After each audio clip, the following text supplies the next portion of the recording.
Assalamu alaikum wa rahmatullahi ta'ala wa barakatuhu. Barkanmu da haka, barkanmu da jimirin sake kasancewa da ku a cikin wani sabon bidiyo. Cikakke jaruman nan da ku sani da Salma ta cikin kwana 90. Idan ku duba bidiyon nan da kyau za ku ga wani gaye yana daga mata riga. Inna lillahi wa inna ilaihi raji'una. Tabbas wannan bidiyo ya girgiza mutane sosai, musamman 'yan Kannywood, abokan sana'ata.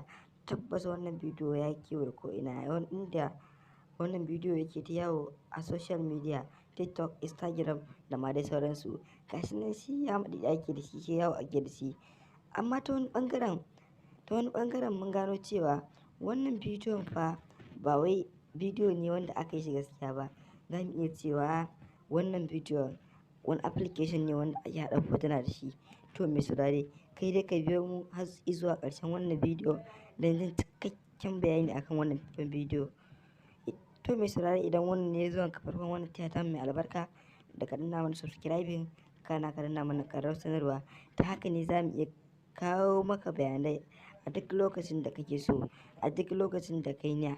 Ta haka ne za ka iya samun sabbin shirye mu a duk lokacin da kake so. To wannan bidiyo tabbas ƙwarai da gaske ya girgiza kan masoyan Salma sosai akan wannan bidiyo na tsiraici nata, wanda aka ga wani yana ɗaga mata riga.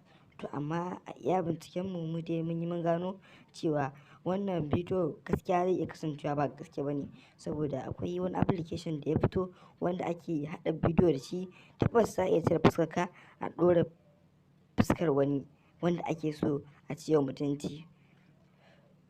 Haka zalika ita kanta Salma ta yi mamaki ta ƙwarai da gaske.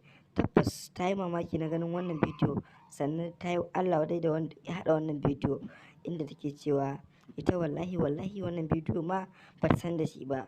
Amma mai saurare, ka biyo mu na samun cikakken bayanai.